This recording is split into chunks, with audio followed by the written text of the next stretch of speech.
Listen closely. What if everything you believed about love was a lie? What if the feelings you call love are nothing but the shadow of fear? Today, we're going to shatter that illusion. For years, society has whispered a story that love means needing someone to validate your existence, that true happiness comes from clinging to another person. But what if I told you that this is nothing more than a dangerous myth, a mirage masking deep-rooted insecurities? What if what you're really holding on to is not love, but the terror of being alone? Imagine this. Tomorrow, the person you rely on, the one you think makes you whole, suddenly vanishes. Would you remain unshaken, or would you collapse like a fragile tower built on shifting sands? The trembling in your hands when a text goes unanswered, the insomnia that steals your nights, the constant need to check their last seen status. All of these are not signs of love. They're signals of an anxiety that you've mistaken for passion, a dependency disguised as intimacy. We've been taught to equate need with love. But let's be honest, when you mold your identity around another person, you're not living, you're fading. Carl Jung once said, "The meeting of two personalities is like the contact of two chemical substances. If there is any reaction, both are transformed."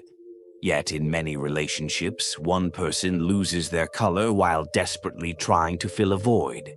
Instead of transformation, you end up becoming a mere reflection of someone else's expectations, sacrificing your essence to keep the fear of abandonment at bay. Here's the truth. What you feel isn't love, it's an addiction. It's like chasing a high that momentarily drowns your internal emptiness, but leaves you more hollow in its wake. The illusion of attachment whispers in your ear that you can't survive without someone else, yet survival isn't about clinging to a crutch.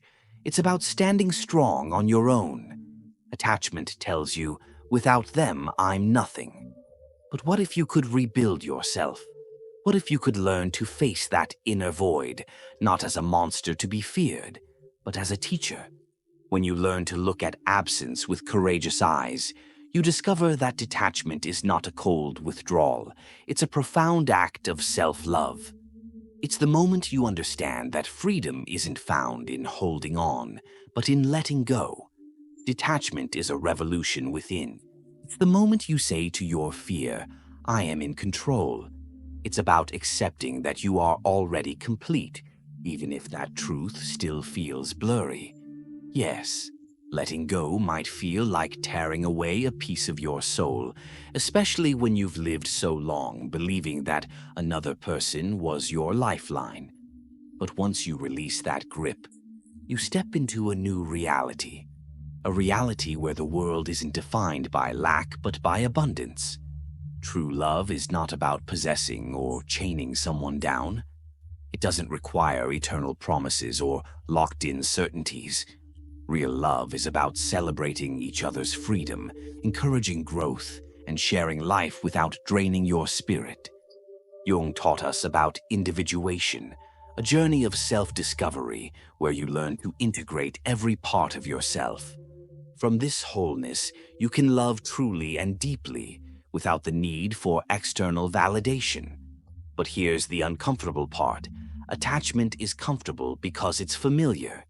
It's like a well-worn path that, despite its pain, is easier than the unknown terrain of self-discovery. Detachment, however, thrusts you into the abyss of your own being. It forces you to face your shadows and truly listen to that small, persistent voice inside. And while that voice may scream in the darkness at first, it is the very sound of awakening.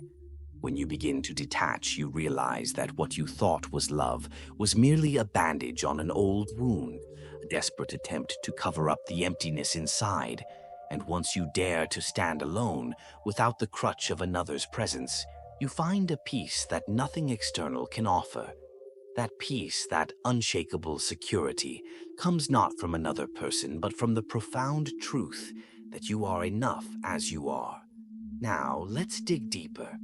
Consider how emotional attachment doesn't just distort your view of love, it distorts who you are. When you lean too heavily on someone else, you start editing yourself, morphing into a version that fits their expectations rather than reflecting your true self. You become an echo of someone else's desires, losing the vibrant individuality that makes you unique. And in that process, you begin to live in constant anxiety, a silent internal war where every word, every pause, every gesture from the other is a test of your worth. This dangerous cycle leads to what I call relational neurosis, where the same patterns of dependency and suffering repeat over and over again. You might find yourself caught in relationships that drain your spirit because the love you're offering is rooted in need, not in a genuine autonomous desire to share your life with another whole person. Instead, you're seeking to fill a void left by a wounded inner child, a part of you that never learned to love itself without conditions. So, how do you break free from this cycle? It starts with awareness, recognizing that the love you're chasing is not love at all. It's a craving for validation, a desperate attempt to soothe an ache that only you can heal. And once you acknowledge that, you have the power to choose differently. First, stop justifying what hurts. No more romanticizing the pain. No more clinging to the idea that suffering somehow proves the depth of your passion. Remember, jealousy is not love, and constant anxiety is not intimacy. Love should not make you feel like you're losing yourself. Instead, start building a relationship with the most important person in your life, you. Begin by embracing solitude not as a punishment, but as a sacred space to rediscover your true self. Get to know your dark corners and your hidden strengths.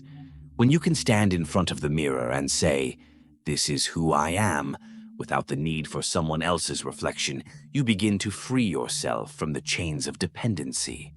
Second, cultivate self-affirmation. Learn to state clearly what you need, what you desire, and what you refuse to tolerate.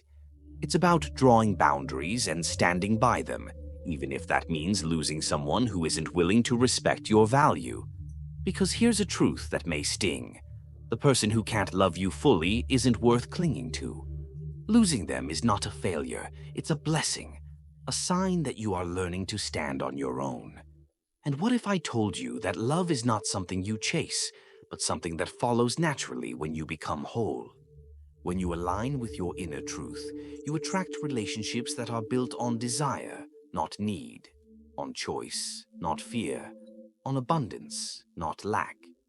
It's a transformation that begins with a difficult journey, crossing the desert of detachment, where every step forces you to confront who you truly are.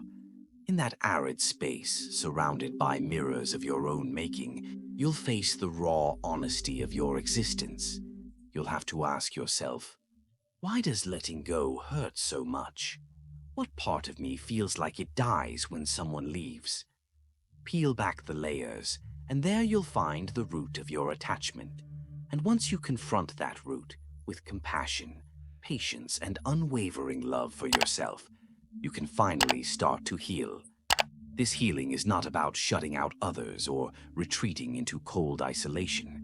It's about developing an inner security so powerful that nothing external can destabilize you. When you achieve that, every relationship becomes a meeting of two whole beings, where love is not about clinging, but about soaring together like dancers in a beautiful, unchained ballet. Let me be brutally clear. Many around you might not understand your newfound freedom. They might feel threatened by the light you emit when you no longer need their validation. But that's not your burden to carry. Your only responsibility is to honor your inner truth. When you choose yourself, you rewrite the story of your life. You stop begging for love and start embodying it from within. Now, picture this. You wake up one day, and instead of searching for someone to complete you, you find that you are already complete. You no longer chase after scraps of affection or settle for relationships that leave you drained. You walk confidently into the world, secure in the knowledge that your worth is intrinsic. And when you do open your heart to another, it's not out of desperation, but out of a genuine desire to share your wholeness. This is not an easy path. There will be moments of pain, days when loneliness feels unbearable, and nights when the silence echoes too loudly. But every time you choose your own peace over the chaos of dependency, you are reclaiming a piece of yourself that was lost long ago. You are healing old wounds and forging a future where love is not a chain, but a pair of wings. Remember, real love is gentle. It doesn't demand that you sacrifice your identity or bend your will. It supports you, nurtures you, and celebrates the unique light that you bring into the world. True love is not about possession, it's about presence, about showing up for each other without the need to control or change. So today I challenge you. Look at your life and ask yourself, am I clinging to an illusion? Are you living in a perpetual state of anxiety, waiting for someone else to fill a void that only you can heal? If you've ever felt that desperate need to be loved, know that it's time to choose a different path. A path where you stand tall, where you love yourself fiercely, and where you let go of anything that dims your brilliance. The love of your life isn't waiting for you in someone else's arms. It's been with you all along, buried in your own depths, waiting to be discovered. The moment you stop betraying your true self and start nurturing your inner light, you transform everything. Loss is no longer a scar, but a sign that you're shedding what no longer serves you, making room for a richer, more authentic love. This journey of detachment isn't about isolation, it's about liberation. It's about learning that being alone does not equal being empty. When you learn to find solace in your own company, solitude becomes a sanctuary, a sacred space where you can listen to the whispers of your soul without the noise of external expectations. So ask yourself now, will you continue living in the shadow of dependency, or will you dare to step into the light of your true self? Will you let go of the chains that bind you, and in doing so discover the exhilarating freedom of self-love? The choice is yours. Today is the day to stop seeking validation from others and start creating a life where you are the center of your own universe. Embrace the journey of healing, celebrate every small victory, and remember, every time you choose to nurture your own spirit, you are taking one step closer to a love that is pure, unconditioned, and liberating. This is your awakening, a call to reclaim your power, to build a life defined not by the fear of loss, but by the joy of being. The love that truly transforms is not about holding on, but about having the courage to let go, to stand tall and to say, I am enough. Now go forth. Embrace your solitude, cultivate your inner strength, and watch as your world transforms. The journey may be hard, the path uncharted, but the destination, a life filled with authentic, unchained love, is worth every step. Remember, you are the love of your life, and when you live that truth, nothing and no one can ever take it away.